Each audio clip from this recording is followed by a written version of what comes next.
I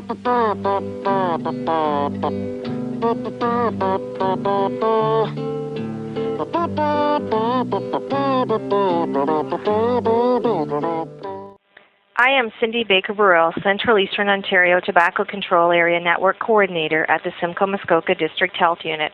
I'm the one in the middle of the picture above. I have also worked as a youth development specialist and a public health nurse in a variety of roles involving youth. Today's seminar is about supporting public health staff, and in particular public health nurses, to look for ways to engage young people to make decisions about their own health and influence that of their communities. In this presentation, particular emphasis will be placed on the Public Health Unit as an organization to support this work. However, the concepts apply to other community settings as well. The objectives for the seminar are: 1, to provide an overview of youth engagement; secondly, describe organizational factors to consider when creating a youth-friendly working environment within health organizations; and 3, to review the assessment tools from the RNAO Best Practice Guideline Enhancing Healthy Adolescent Development for assessing organizational readiness for engaging or working with youth. I will start with Objective 1 and an overview of youth engagement. To help understand youth engagement, I will highlight the difference between our more traditional way of practicing and the youth engagement model. In the more traditional model, healthcare providers look at preventing and responding to problems versus nurturing assets and using a positive youth development approach. Traditionally, we look at young people as passive, helpless clients in need of our help versus more active community members who are wise, skilled, and experts who can contribute to solutions for their own health and that of their communities. Youth engagement as an approach to health promotion is a major shift for some healthcare organizations. Historically, youth have often been consulted on various projects, but seldom the driving force in partnership with adult allies. To truly engage young people, healthcare providers have to look beyond just focus groups and consultation with youth. These activities are at a much lower rung on Roger Hart's ladder of youth participation, which you will hear about shortly. Often the traditional model involves one-off projects, programs, and services, whereas the youth engagement model involves sustained involvement of young people in an ongoing process of empowerment, capacity building, and action. Traditionally, the healthcare provider is seen as the expert working for young people, their families, and communities, whereas in the engagement model, the healthcare provider is the catalyst, facilitator who works with and supports young people. Mounting evidence suggests that young people who take active roles in organizations and communities have fewer problems, are better skilled, and tend to be lifelong citizens. For more details on this evidence, please refer to the RNAO Best Practice Guideline Enhancing Healthy Adolescent Development. Specifically review the background context section on pages 16 through 27. The theory and principles needed to support youth engagement are key to the first 5 recommendations in the RNAO Best Practice Guideline. I have formatted today's presentation based on the Best Practice Guideline and encourage you to go to the guideline for details in the future. I am going to play a video to provide a very brief overview of youth engagement. I have found one of the most effective ways to teach about anything related to my work with young people is to let them tell the story, or in this case, prepare a video about the topic. So today, a group of youth who work in a health unit as part of the Smoke-Free Ontario initiative have put together an introduction to the topic of youth engagement.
chart's ladder of participation provides a visual example of the levels of youth engagement through the use of rungs.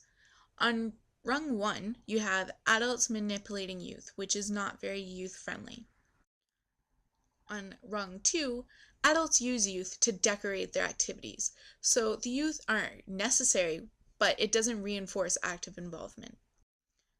Rung 3 has adults tokenizing youth, so they're used to reinforce the perception that youth are involved without actually being involved in a meaningful way.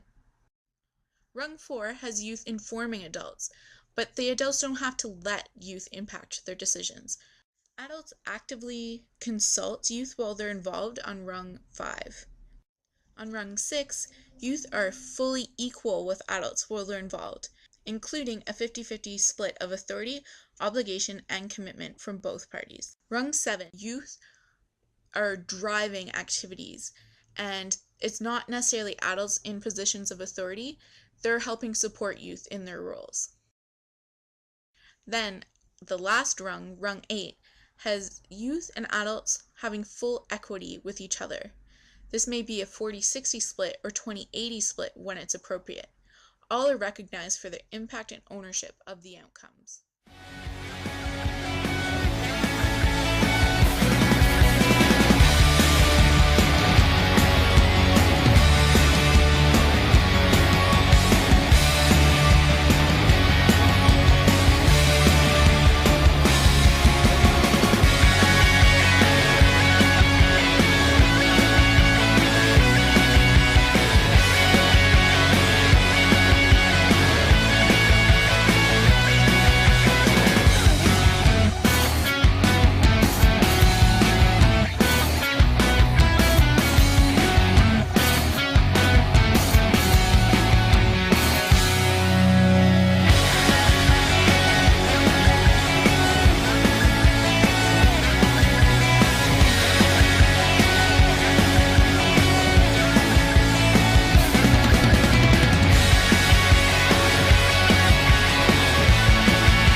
Moving on to Objective 2, I will describe a variety of factors within an organization that need to be considered if a healthcare organization is committed to creating a youth-friendly work environment. Within the Best Practice Guideline, there are 4 categories listed for consideration related to organizations and the adults working with young people. These include provider characteristics, healthcare facility characteristics, program design characteristics, and an other category. I will review each of these factors. I work in the Smoke-Free Ontario strategy, thus many of the examples I provide will relate to work within this context.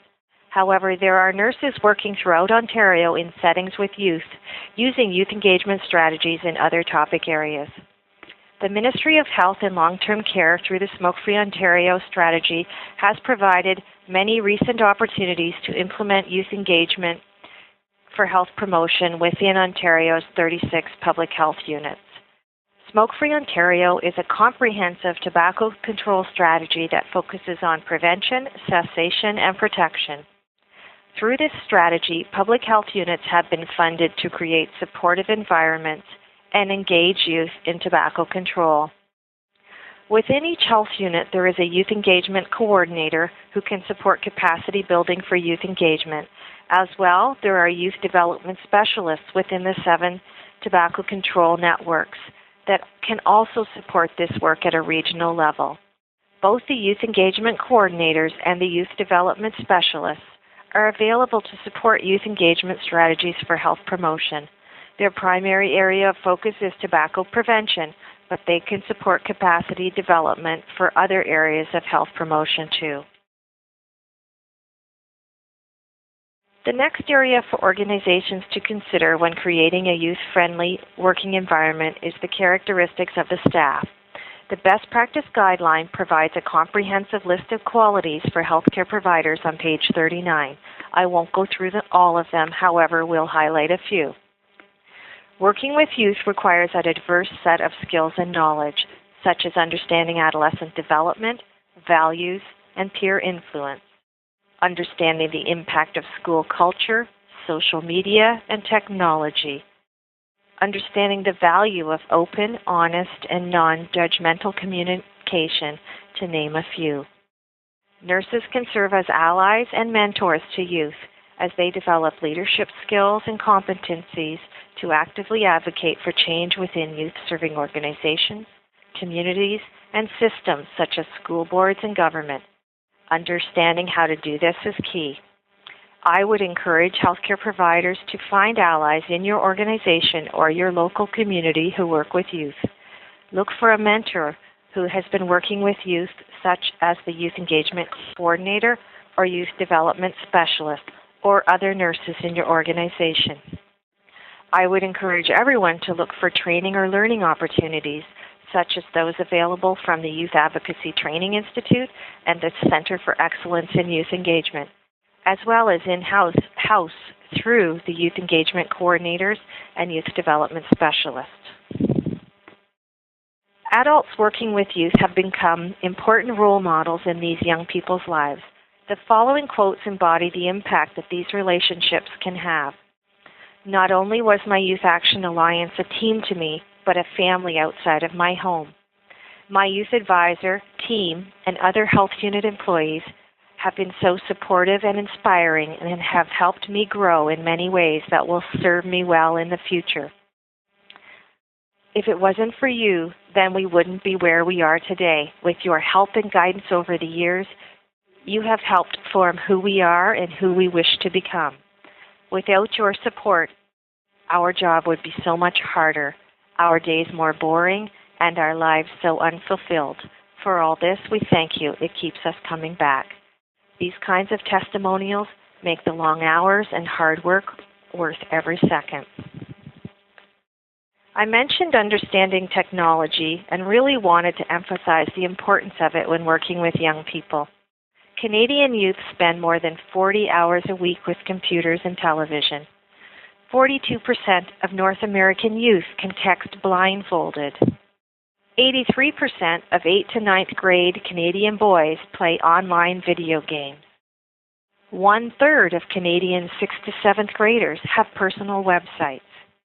Young people ask homework questions on Twitter and Facebook. It is a whole new world of learning in the era of social media. Technology and youth culture are important areas for healthcare providers to develop skills. A bonus of working with young people is that they can provide the training for you. Technology changes fast, so you need to rely on the young people to tell you what is in, out, and relevant to them. The youth culture will vary from area to area and between groups of youth. For more information on youth culture, check out Rescue Social Change online at www.rescuescg.com, a group in the U.S. that works with youth using a social norms approach and positive action. They work with specific target audiences, developing social media or health promotion campaigns targeting specific groups within youth culture. It seems everyone is doing it, from prime ministers to presidents to Coca-Cola to health promotion. If Facebook was a country, it would be the 3rd largest country in the world. The challenge for healthcare providers is to make wall posts youth-friendly versus organization appropriate. Having youth staff and volunteers monitor or moderate the site presents opportunities for youth to engage with other youth, to spread health promotion messages, at the same time ensuring that posts are youth-friendly. This requires youth being very knowledgeable, thus working with healthcare providers to gain this knowledge. Other advantages to engaging youth in social media is the web is a great way to harness youth creativity and knowledge. They're very tech-savvy and modern. They love to make videos and post them on YouTube. Just remember, what goes on the web stays on the web. Youth are available to work outside of traditional work hours, which helps ensure that posts are happening when their peers are online. For example, when working with Facebook, it is important to make posts or place ads on the weekend as more young people use the space then. Simcoe Muskoka District Health Unit has a best practice review available related to how social media tools can be used to reach target audiences with strategic, factual, and timely health information. I think is a great example of using Facebook for health promotion.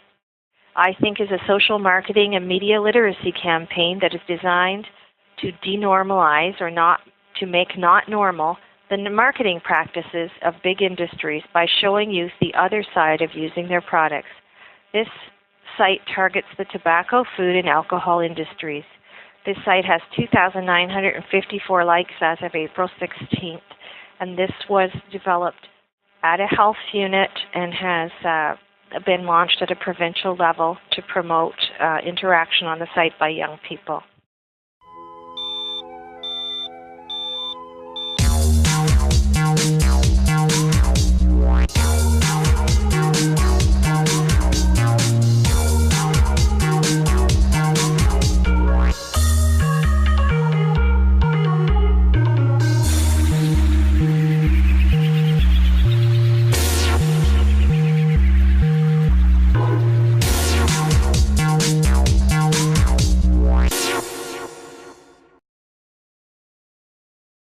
Now we will move on to the healthcare facility characteristics, which are critical in merging a youth development model with health unit practices to create a successful employment and/or volunteer experiences for young people.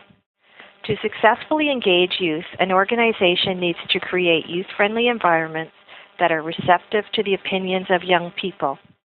This includes both a welcoming space and welcoming staff. This may mean desk sharing after hours, allocating funds when needed to carry out projects, or compensate youth. Adult allies have to look for ways to create training opportunities to ensure youth have the facts. We constantly hear that young people aren't interested in working on tobacco. My experience is that they don't understand the issues in tobacco control, and once they are engaged in training opportunities to learn more about the impact of tobacco, many are keen to take action. Organizations need to look for ways to develop their own youth team or work with community youth groups that have already been established. Partner with high school teams and other youth-related programs within your organization. It isn't a competition. There is so much to learn from each other. Find a way to make youth engagement part of your organization's way of operating.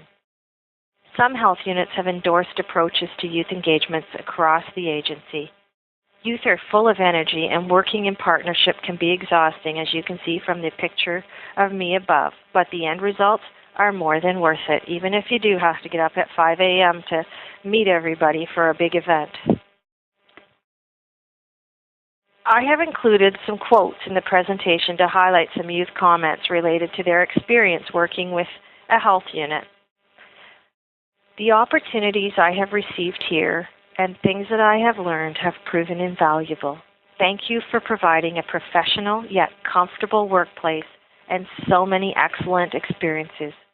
I always felt that there was no limit to the things the team could accomplish and that I was very lucky to be a part of it. I had never considered myself a leader before, but the program allowed me to do things I never thought I'd be able to do. Being a peer leader is one of the best jobs anyone could ever have. It is a lot of fun, and the work that you do is extremely meaningful to the public. These quotes illustrate the excellent job some public health units have done in creating youth-friendly work environments. Youth engagement is so worth it. Youth can provide health units with enthusiastic energy, creative talents, fresh perspectives, direct access to other youth, up-to-date information on the best mediums to reach other youth, and knowledge about current challenges facing youth. I wanted to highlight an example of a very clever health promotion video placed on YouTube by a group of youth from this region. I hope you aren't eating lunch right now as you watch, and apologize if it is disturbing.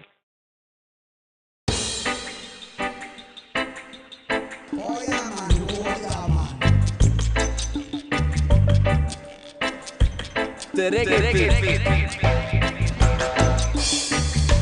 Christina, oh my hey, god, guys. I'm so hungry, we're really hungry. Time for the fries. Oh, I'm sorry. Do you guys want some? It was really good. Yeah, I know. Can we have some? Of course.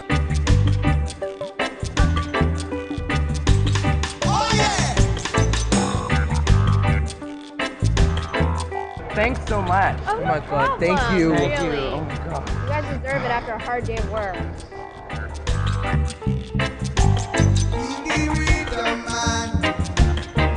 Really that good? Amazing.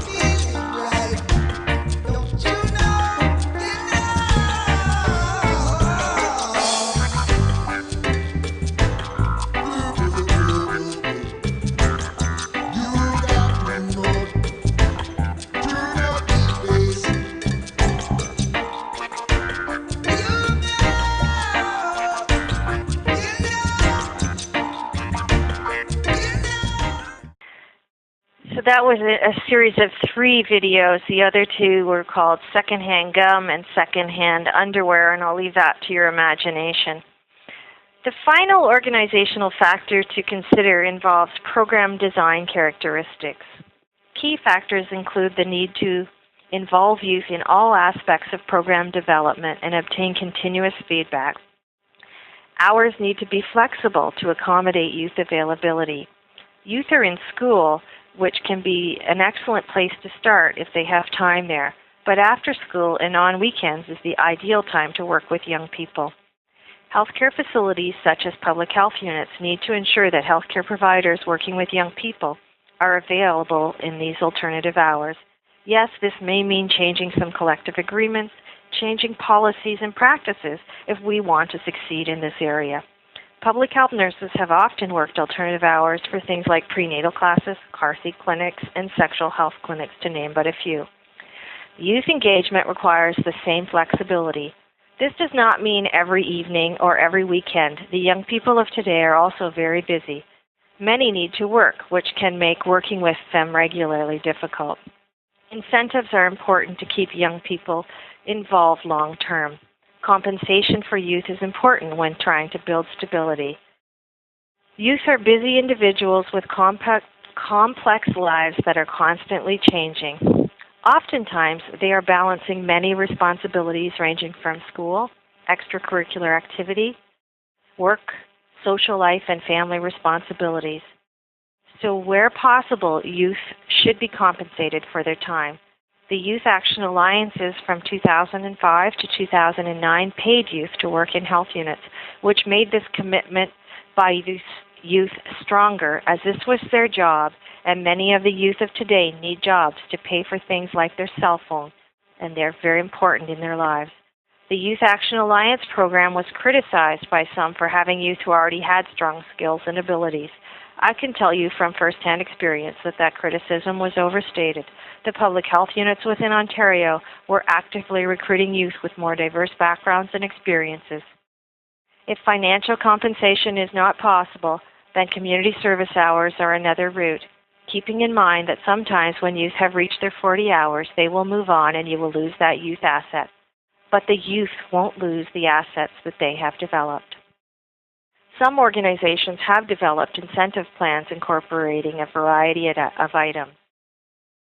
Programming needs to be inclusive and sustainable. Don't get youth excited about a program and then cut funding or close the program. It is important to provide ongoing feedback to youth. Have high expectations and standards. Take extra time to ensure youth are fully informed and encourage their participation in all decisions. Build on youth strengths. Promote competence and potential. Programs must provide youth with a sense of meaningful participation, a sense of community involvement, challenges that build on skills and encourage relationship building. A supportive, non-judgmental approach is best. Provide consistent healthcare providers or nurse, whoever, to establish a trust and a rapport with the young people. Allow youth to take on responsibilities and leadership roles. Include youth as active and equitable members of the team. not simply recipients of service. Young people should be seen as problem solvers. Within program design, I mentioned involving youth in all aspects of planning and evaluation. This requires a lot of upfront work by the healthcare provider to plan how to plan or develop a plan with the youth.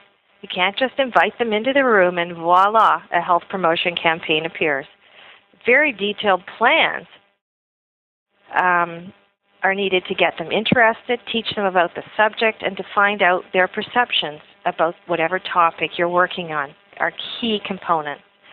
Some of their best work can happen during brainstorming or while joking at a coffee break.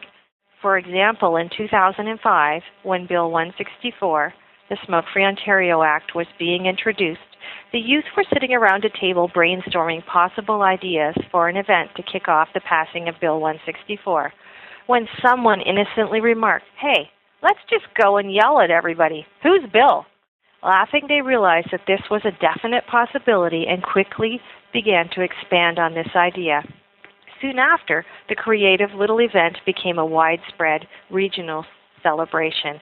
And I'll just play you a quick example of one of the series of 5 school announcements that they used that week to talk about the Who is Bill contest and get students to enter in to determine who Bill is. Hey, I'm not Larry Bright or Barry White, and I don't watch The Price is Right or eat blubber, or even own a dating record. And I don't have a creepy old man leaving me 164 messages, though I'm certain he has really good intentions. I'll help thousands stay healthy. I don't like it when teens get suckered in. And I'll be here on May 31st. Got it? I can proudly protect 100% of Ontarians. I believe in health before profit, in saving you $1.7 billion per year. Now that's what I call The Price is Right. SFO is not a band. SFO is still not a band, and it's pronounced Zed, not Z, Zed. My lips hurt real bad. I'll be at some patios, and I'm all across Ontario. My name is Bill, and I am coming soon.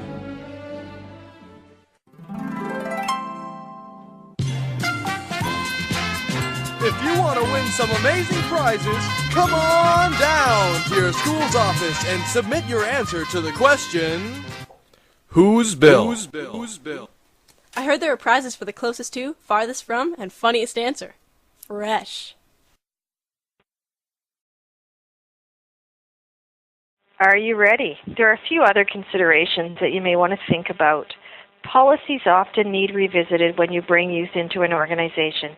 Things like travel, dress, space to work can be affected. Organizations sometimes have travel policies prohibiting travel with volunteers. These policies need to be reviewed. For our last regional planning meeting, youth needed to travel to a central location. One health unit responded to this need by developing or changing their current policies related to volunteers and travel. Organizations that host youth engagement projects need to be safe and free from harmful behavior. Health units are usually safe environments and stable fixtures in the community. Program structure is needed by youth to help them feel safe and secure and provide a framework for them to work within. Keeping in mind that there needs to be a balance between structure and flexibility, because there is potential to stifle youth creativity and motivation with too much structure. Adult support is also key to the stability. Networks are key to stability as well, because research shows that youth are far more motivated to participate when they know that there are other youth out there doing the same sort of work who can be supportive and act as resources. They are inspired and motivated when they feel like they are part of a movement. Other examples of changes in structure in public health units in Ontario to advance youth engagement include some boards of health supporting the use of youth engagement principles agency-wide. There have been local partnerships established within municipalities, cities, and regions supporting youth engagement. Within our region, we've created a vision for youth engagement and are working to realize this vision. Some units have paid youth working on health promotion initiatives, while others have co-op high school students, community volunteers, and nursing students working on health promotion initiatives, to name but a few. So now we're moving on to the third objective. I will provide a very quick overview of the assessment tools found in Appendix K on pages 100 through 105 of the Best Practice Guideline. Characteristics for youth-friendly services are described in the assessment tools. Example B in the Best Practice Guideline is more clinic-based, but can be used to assess public health units or other community organizations' readiness for engaging youth. The tool assesses youth friendliness to assist in the development of an action plan geared at creating services more attractive to youth, identifies training needs to strengthen staff skills and competencies, and it establishes baseline youth friendliness, which organizations can use to determine improvements regarding youth friendliness through reassessment. Sample B in the Best Practice Guideline collects detailed information in each of the following areas: location, facility hours, facility environment, staff preparedness, services provided, peer education or counseling, fees, educational activities, youth involvement, youth supportive policies, administrative procedures, and publicity and recruitment. The tool is user-friendly and can be applied in 1.5 to 2 days by a working group of up to 4, but could be done by an individual. Take a look at the tool and see if it would help kickstart your organization into becoming a more youth-friendly workplace. If you and a group of youth working with you have any great examples of working together to achieve health promotion outcomes, I would love to hear from you. Or if you have any questions about today's seminar at all, please email me at cindy.baker@smdhu.org, and thank you.